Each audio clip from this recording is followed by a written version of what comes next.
बिस्मिल्लाहिर्रहमानिर्रहीम। अस्सलाम वालेकुम नाज़रीन, आप यूट्यूब चैनल देख रहे हैं। मैं इमरान खान हूँ। आईनी तरमीम का मामला जो है वो बदस्तूर लटका हुआ है। मैंने आपसे कहा था कि सुप्रीम कोर्ट ऑफ पाकिस्तान अगर ये वजाहत जारी ना करती, जो एक उनका ऑर्डर जारी हुआ वो भी इलेक्शन कमीशन ऑफ पाकिस्तान की ख्वाहिश पे हुआ, क्योंकि इलेक्शन कमीशन ऑफ पाकिस्तान ने पूछा था कि जनाब इन चीज़ों के हमें जवाब मिल जाए, तो फिर इलेक्शन कमीशन ऑफ पाकिस्तान को जवाब मिल गए, बल्कि बड़ा टका के उनको जवाब मिला है।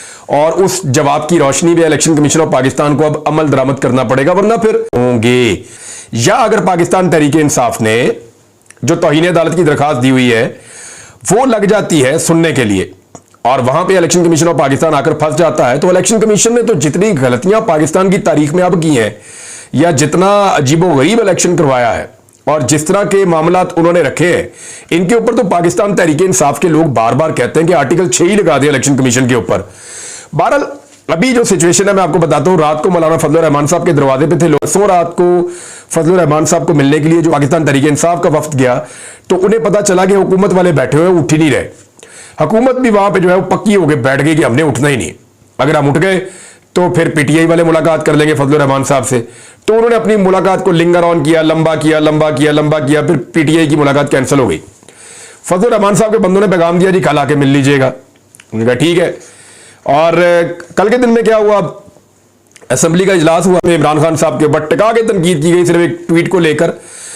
मैंने जो कानून को जानते हैं लोग, उनसे मैंने बात की। मैंने कहा जी क्या एक कैदी, उसका ट्विटर अकाउंट से अगर कोई ट्वीट हो जाती है तो दौरान कैद, तो उसको कोई सजा हो सकती है? उन्होंने कहा जी ये एक मजाक है, सवाल ही पैदा नहीं होता, और किसी भी सूरत में इसके ऊपर ना गिरफ्तारी हो सकती है। अगर किया भी गया तो ये बाइज्जत बरी होने वाला केस है, इसके अंदर तो जमानत भी मांगना जो है वो जुर्म है।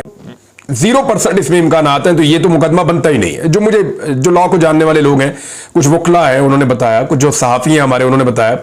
साकिब बशीर साहब की बड़ी क्लियर इस पर राय थी। उन्होंने कहा ये हो ही नहीं सकता।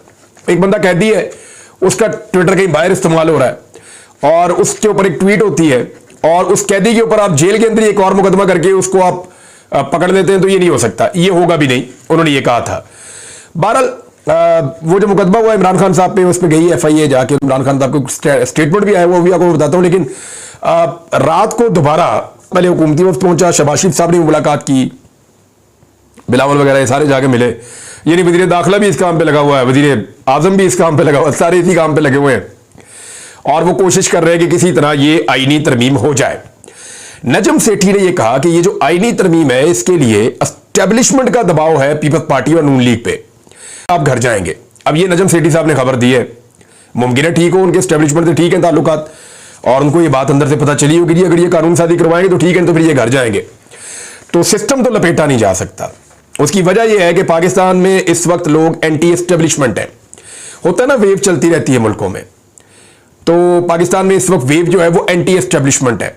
तो जिन मुल्कों में एंटी एस्टेब्लिशमेंट वेव होती है, वहां पे मुश्किल होता है कि निजाम को लपेट दिया जाए और कंट्रोल कर लिया जाए। तो यहां ये मुमकिन नहीं है कि मार्शल लॉ लग जाए, कोई ऐसी चीज हो जाए, लोगों का रिएक्शन बड़ा खौफनाक होगा, और सारी पॉलिटिकल पार्टीज को नाराज करने में फायदा भी कोई नहीं है। और ये उस वक्त होता है जब पाकिस्तान में या किसी भी मुल्क में कोई मकबूल सियासी क़यादत मौजूद ना हो। यानी लोग तंग आ गए थे जब पीपल्स पार्टी और PMLN दोनों से बारियां लगाई हुई हैं, लूट रहे मुल्क को, तो फिर जनरल मुशर्रफ एक्सेप्टेबल हो गए थे।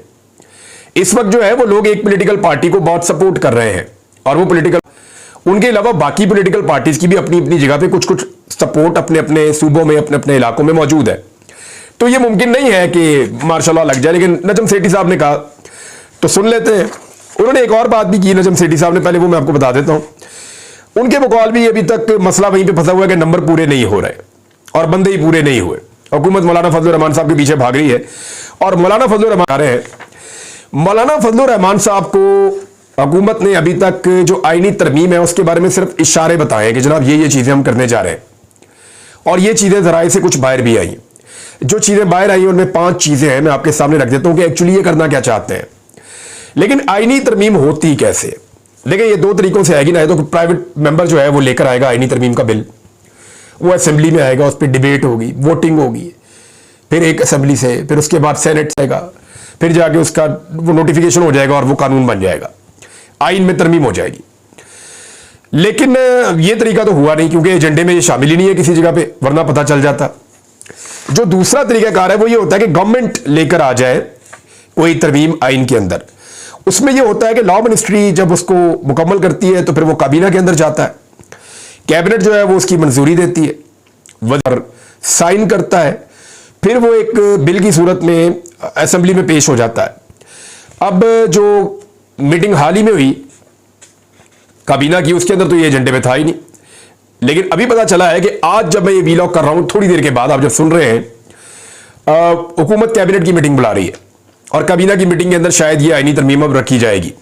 इसकी वहां से मंजूरी लेकर फिर इसको कौमी असेंबली में भेजा जाएगा। लेकिन आज दिन कौन सा है? दिन कौन सा था? कल दिन था हफ्ते का।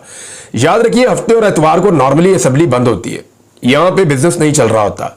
जब इमरान खान साहब की हुकूमत को खत्म किया गया तो तब भी 9 और 10 अप्रैल को हफ्ता और एतवार था, छुट्टी वाले दिन। तो ये छुट्टी वाले दिन ही पहले भी कार्रवाई हुई थी, अब फिर छुट्टी वाले दिन जो है वो कार्रवाई डालने की कोशिश की जा रही है, लेकिन अभी तक कार्रवाई पूरी तरह से डली नहीं है, क्योंकि फजलुर रहमान साहब ने कहा जी कि मेरे पास लेकर आए वो तरमीम का हुकूमत ने फजलुर रहमान साहब को जबानी कलामी तो बताया, लेकिन जो आईनी तरमीम है उसका मुसव्वदा फजलुर रहमान साहब को नहीं दिया गया, बकौल जो अभी तक सोर्सेज बता रहे हैं। तो फजलुर रहमान साहब को अभी तक नहीं पता कि इसमें क्या है। फिर पाकिस्तान तहरीक इंसाफ का वफ्द मिलने के लिए गया और इस मरतबा उस वफ्द में जो है वो साहबजादा हामिद रजा काजमी साहब भी गए। साहबजादा हामिद रजा जो हैं ये अहले सुन्नत वल जमात या सुन्नी इत्तेहाद कौंसिल के सरबराह हैं, एक बड़े आलिम है। अब मामला यह है कि फजलुर रहमान साहब के पास तारीख में पहली मरतबा बताया जा रहा है कि इस तरह से कोई बरेलवी मकतबा फिक्र का एक बड़ा आलम ऐसे मिलने के लिए जा रहा है, एक पॉलिटिकल इशू पे उनका ये बातें मेरे तक पहुंची हैं। अब मामला यह है कि ये मुलाकात तो वहां पे हो गई, उसमें से भी अभी तक नतीजा कोई नहीं निकला। तो फजलुर रहमान साहब ने ना ही हुकूमत को और ना ही अभी तक अपोजिशन को, दोनों को किसी को सुर्ख झंडी नहीं दिखाई। सिग्नल दे रहे हैं कि जी मैं आपके साथ भी आ सकता हूं, उन्हें कह रहे हैं जी मैं आपके साथ भी आ सकता हूं, उन्हें कह रहे हैं जी आप मुझे जरा दिखा दें कि आपका तरमीम का मुसव्वदा क्या है, इन्हें कह रहे हैं जी अगर वो तरमीम के अंदर गलत चीजें लाएंगे तो मैं नहीं मानूंगा, मैं आपके साथ खड़ा हो जाऊंगा। और पसे पर्दा कुछ सोर्सेज ये कह रहे हैं कि फजलुर रहमान साहब एक बहुत बड़ी डील भी चाहते हैं कि उनके लिए एक बेहतरीन पैकेज तैयार किया जाए और एस्टेब्लिशमेंट फजलुर रहमान साहब के बारे में और जो हुकूमत है फजलुर रहमान साहब के बारे में कोई हतमी फैसला करे और ऑन ग्राउंड उनको इसका क्या बेनिफिट होता है या उनकी पॉलिटिक्स को, इसको फजलुर रहमान साहब ने देखना है। अब अभी तक तो ये चीजें स्टैंड स्टिल सिचुएशन में है और अगर फजलुर रहमान साहब ने गारंटी दे दी होती तो रात को इस तरह से ये लंबी मुलाकातें ना चल रही होती, क्योंकि तहरीक इंसाफ का वफद पूरे टाइम पे जब मिलने गया तो पता चला कि हुकूमती वफद की मुलाकात लंबी हो गई है। फिर हुकूमती वफद जब वहां से उठकर चला गया तो फिर जो है वो पाकिस्तान तहरीक इंसाफ का वफद दोबारा आया, पहले मिलने गया था फिर वापस गया फिर वापस मिलने आया, तो वहां उनकी भी लंबी मुलाकात, लेकिन फजलुर रहमान साहब ने ना उन्हें हाँ की है ना उन्हें ना की है। हाँ, लेकिन चंद चीजें क्लियर हो गई कि फजलुर रहमान साहब उम्र की हद में इजाफा नहीं करने वाले, यानी काजी फायज ईसा साहब की एक्सटेंशन के मामले तक फजलुर रहमान साहब कैटेगोरिकली कह चुके ये मैं नहीं करूंगा। और उन्होंने ना सिर्फ ये कहा कि ये मैं नहीं करूंगा, बल्कि उन्होंने ये भी कहा कि जो जजों की उम्र की हद बढ़ाने वाली बात है, ये जब माजी में कोशिश की जा रही थी तो सबने हमने उसकी मुखालफत की थी, तो आज हम कैसे उसकी हमायत कर सकते हैं। तो ये फजलुर रहमान साहब कुछ नुक्तों पे अड़े हुए हैं। अब एक चीज जो फजलुर रहमान साहब ने अपने मुंह से कही थी वो चीज हुकूमत को कोई सूट भी करती है और उसके ऊपर बात भी हो रही है, तो मैं आपको बता देता हूं वो कौन सी बातें हैं जिनके ऊपर ये कानून साजी हो सकती है। चीफ जस्टिस जो है वो 5 सीनियर जजेस के पैनल में से बनाया जाएगा। फायदा ये लेगी कि जो पसंद का आदमी है उसको ले आए और फिर उसके ऊपर एक एहसान भी रहेगा, देखिए जी मैं तो जूनियर था मुझे ये लेकर आ गए। नंबर 2, ये फेडरल कोर्ट का एक क़याम करना चाहते हैं, यानी एक ऐसी अदालत बनाना चाहते हैं जहां पे आईनी मसाइल को ले जाया जाए और इसका चीफ जस्टिस जो है वो हुकूमत मुकर्रर करेगी और इसके जजेस भी जो है वो हुकूमत मुकर्रर करेगी। यानी जो आईनी मामलात हैं जहां पे जाके ये फंस जाते हैं, जैसा कि आपको याद होगा डिफेक्शन क्लॉज 2022 में इमरान खान को बड़ा फायदा हुआ था सुप्रीम कोर्ट से, तो ये चाहते हैं कि वो सारे मामला जो आईन से मुताल्लिक हैं वो एक मखसूस अदालत में चले जाए, वो अदालत ये अलग कर दी जाए ताकि वो फैसले इनके खिलाफ आए ना। जैसे मखसूस नशिस्तों वाला मामला था, ये भी एक आईनी मामला था। जैसे कोई तरमीम आ जाती है उसकी आइन की तशरीह करनी है तो वो मामला भी उधर ही चला जाए, तो वो अदालत ही अलग बनाना चाह रहे हैं जहां पे अपना जज और अपने दूसरे जजेस जो है वो खुद उनको अपॉइंट करना चाह रहे हैं। इस तजवीज के ऊपर अभी काम हो। एक चीज ये है कि कमेटी बनी हुई है 3 सीनियर जजेस की और हुकूमत के बनाए हुए कानून के तहत 3 सीनियर जजेस जो होते हैं चीफ जस्टिस और उनके बाद आने वाले 2 चीफ जस्टिस, ये तीनों बैठकर फैसला करते हैं कि कौन सा बेंच किस केस में बनाना है, और अहम तरीन फैसले ये बैठकर कर लेते हैं बेंचेस की तश्कील के हवाले से। अब यहां पे ये हो रहा है कि काजी फायद ईसा साहब की सोच बिल्कुल अलग है, जो हुकूमत से बहुत मैच करती है, जबकि उनके नीचे जो दो जजेस हैं जस्टिस मुनीब अख्तर साहब, उनकी सोच काजी फायद ईसा साहब से उतनी मैच नहीं करती या हुकूमत से। तो काजी साहब की मर्जी बड़ी मुश्किल से चलती है यहां पे बेंच बनाते हुए। तो इस सूरत हाल में जो है वो चाह रहे हैं कि ये कमेटी खत्म कर दी जाए और सिर्फ चीफ जस्टिस के बाद अकेले के पास इख्तियार आ जाए कि वो जो चाहे जैसा चाहे बेंच बना दे। तो इस इख्तियार का वो इस्तेमाल कर सकते हैं। जो सुप्रीम कोर्ट और हाई कोर्ट के जो जजेस हैं उनको एक अदालत से दूसरी अदालत में ट्रांसफर करने वाला मामला जो है, अब वो भी इसके यानी इस्लामाबाद हाई कोर्ट को आप दे दें, वहां पे अब एक chief justice Islamabad high court के अलावा हुकूमत को कोई जज पसंद नहीं है। वहां नीचे 6 जजेस ने लेटर लिखा हुआ है, 7वें जज जो है वो भी हुकूमत को पसंद नहीं है। तो उन 7 जजों को मुख्तलिफ हाई कोर्ट्स में ट्रांसफर किया जाता है, किसी को बलूचिस्तान भेज दें, किसी को सिंध भेज दें, किसी को पंजाब भेज दें, किसी को खैबर पख्तूनख्वा भेज दें, और यहां पे दूसरे जजेस ले आए अपनी मर्जी के।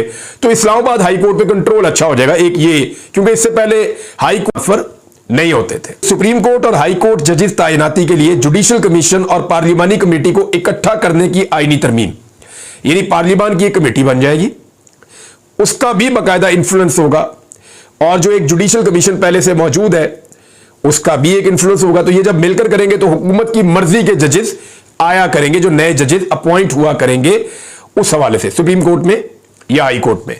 तो ये है जनाब पूरा सिनेरियो जो मैंने चीजें सामने आई, ये चीजें ये करना चाहते हैं।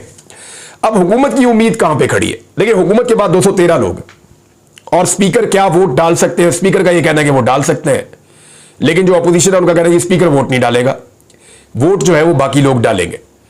बहरहाल अब स्पीकर क्या वोट डाल सकते हैं इसके ऊपर एक आईनी राय आ जाएगी, कोई ना कोई राय आ जाएगी, लेकिन 213 है वो टोटल मिला के। उन 213 में अगर शामिल हो जाए तो भी वो 221 है। अब ये 221 लोग तो आईनी तरमीम कर नहीं सकते, इनको चाहिए 224। हुआ ये कि सुप्रीम कोर्ट ऑफ पाकिस्तान के जो एक उनका ऑर्डर आया है, जो उन्होंने वजाहती ऑर्डर एक जारी किया है इलेक्शन कमीशन की ख्वाहिश पे, उसमें उन्होंने ये बताया कि ये जो 41 बंदे हैं पाकिस्तान तरीके इंसाफ के, अब ये 41 बंदे पाकिस्तान तरीके इंसाफ के हैं। अब आप इनसे वोट नहीं ले सकते, आप लेंगे भी तो इनका काउंट ही नहीं होगा। तो फिर रह कौन गया? रह गया वो जिसने एफिडेविट नहीं दिया था। अच्छा, इसमें एक तो जी एफिडेविट नहीं दिया था उस्मान साहब हैं साहिवाल से, इनके बारे में पाकिस्तान तरीके इंसाफ का क्लेम है कि जी हमारे पास पहुंच गए और ये अब किसी और को वोट नहीं डालेंगे। ये पाकिस्तान से बाहर के सऊदी अरब गए हुए थे, आ तो गए हैं, लेकिन इनका क्लेम है कि ये हुकूमत के साथ नहीं अपोजिशन के साथ खड़े होंगे। जो शाह महमूद कुरैशी साहब के रिश्तेदार हैं कैमन, लेकिन वो अमेरिका में है। इसी तरह रियाज फतेहाना साहब हैं, वो कनाडा में है, ये तो वोट हो ही नहीं सकते। फिर जो 2 साहबजादा साहब हैं, साहबजादा अमीर सुल्तान और साहबजादा महबूब सुल्तान, वो दोनों भी पाकिस्तान में नहीं है, तो उनका भी, क्योंकि उनका तो वैसे भी वो 41 के अंदर शामिल है, तो उनका नहीं हो सकता।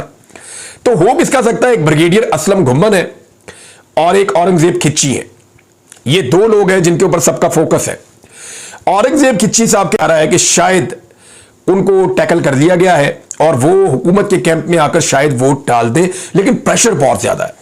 हल्के में पब्लिक का प्रेशर बहुत ज्यादा है, पूरे पाकिस्तान में अवाम का प्रेशर बहुत ज्यादा है। अवाम तो इंतजार कर रही है कि फजलुर रहमान साहब फैसला करें, ताकि अवाम भी उनके बारे में फैसला करे कि उनके बारे में उनको कहना क्या है, किस अंदाज में उन्हें मुखातिब करना है। इसी तरह अवाम यह भी फैसला करना चाह रही है कि जरा पता चले कि हमारा कौन कौन सा आदमी बिका है। अब औरंगजेब का है, औरंगजेब खिच्ची, असलम घुम्मन, ब्रिगेडियर असलम घुम्मन जो है ये सियालकोट साइड से जीते थे पाकिस्तान तरीके इंसाफ की हमायत से, और उसके बाद इन्होंने जानबूझकर कहा जा रहा है कि बयान हल्फी जमा नहीं करवाया, तो इनके ऊपर भी शक है। तो ब्रिगेडियर असलम घुम्मन और खिच्ची साहब, ये तो हो गए 2 वोट। तीसरा वोट जो है वो है मुबारक ज़ेब साहब का।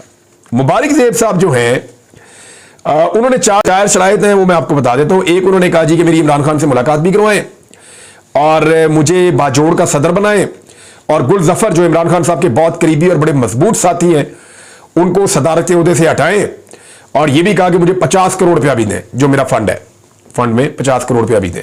अब ये 4 चीजें उन्होंने मांगी हैं। मैंने इनके बारे में बहुत पहले खबर दी थी कि ये इधर उधर हो रहे हैं, थोड़ा सा ये शेकी, ये जाके मिले हैं, कैप्टन सफदर से भी मुलाकात है इनकी कहा जा रहा है कि हनीफ अब्बासी से भी कोई बातचीत हुई है। दूसरा, इनके बारे में कहा जा रहा है कि इनकी जो है वो अमीर मुकाम साहब से भी मुलाकात हुई है। तो ये थोड़ा सा हुकूमती कैंपों में गए हैं, वहां मिले हैं लोगों से, और ये कह रहे हैं जी कि मैं लोगों से पूछकर फैसला करूंगा। राजा रियाज साहब की तरह स्टेटमेंट दे रहे, क्लैरिटी के साथ आ नहीं रहे जो मुबारक ज़ेब साहब है। लेकिन मुबारक ज़ेब साहब के बारे में पाकिस्तान तहरीक इंसाफ ने कहा जी हम इनको रोक लेंगे, क्योंकि गुलजफर ने कहा जी जो मांगता है हम देते हैं, मैं सदारत भी छोड़ता हूं, सब कुछ छोड़ता हूं, इमरान खान को धोखा मत दो। तो ये मुबारक ज़ेब को ऑफर करवा दी, ठीक है, जो आपके मुतालबात हैं वो हम मान लेते हैं। अब इन तीनों में से अगर एक या दो वोट चले जाते हैं तो हुकूमत कानून साजी नहीं कर पाएगी, हुकूमत के लिए ये कानून साजी करना मुमकिन नहीं रहेगा।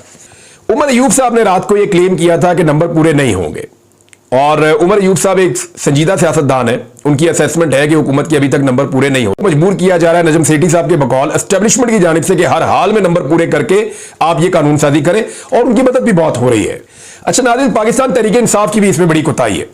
देखिए मैं आपको दो मिसालें साफ सुना देता हूं और आपको आइडिया हो जाएगा कि तहरीक इंसाफ ने कितनी सुस्ती की है चीजों में। एक तो कादी फायदीसा साहब ने 3 सीटें छीनी एमएनए की पाकिस्तान तहरीक इंसाफ से। पाकिस्तान तहरीक इंसाफ ने आज तक कुछ किया ही इसमें, 3 सीटें छीनी, एक साथ एक हल्ले में छीन ली, और वो शुमार वोट इलेक्शन कमीशन ने जाली डिक्लेयर करके, यानी उन वोटों को जो है वो डबल स्टैंप करके या कोई चक्कर चला के वो पाकिस्तान तहरीक इंसाफ के बंदे बाहर निकाल के 3 बंदे नून लीग के डाल दिए। 3 वोट तो उनको ये मिल गए, एक अभी वो धांधली करके जनूबी पंजाब में जीत गए, 4 उनको ये हो गई।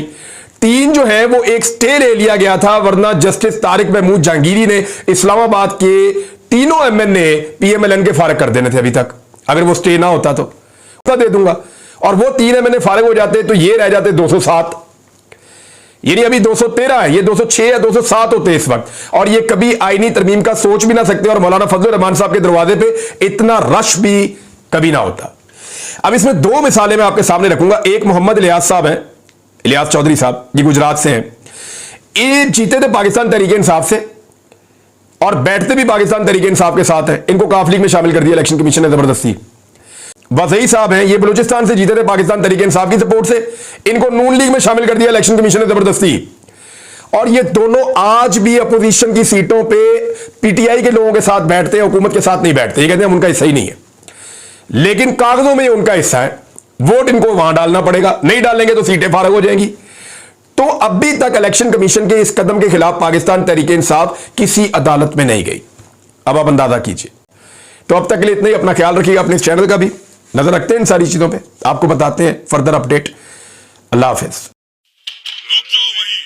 सुल्तान मोहतरम थियोडोर हर्जल हमारे सिफारत खाने में मेहमान है। कौन है ये हर्जल? ये मत समझो कि उस मामूली आदमी के लिए तलब किया है हमने तुम्हें यहाँ। फिर क्यों तलब किया गया है मुझे? बात सुनो सफी, हम मुसलमान अपने पैगंबर से बहुत मोहब्बत करते हैं, इतनी के उनसे मोहब्बत करने वालों ने अपनी जान निसार कर दी उनकी हुर्मत पर। तरद्दुद किए बगैर हम भी कर देंगे। सुना है कि पेरिस में आज रात एक नाटक का इनेकाद किया गया है जिसमें पैगंबर की शान में गुस्ताखी का इरादा है। हम बाल्कन, इराक, सीरिया, जबल लबनान, हिजाज, कफकाज, अनातोलिया और पाया तख्त के सुल्तान हैं। हम इस्लाम के खलीफा सुल्तान अब्दुल हमीद हैं। अगर उस नाटक को नहीं रोका गया तो तबाह और बर्बाद कर देंगे तुम्हें हम।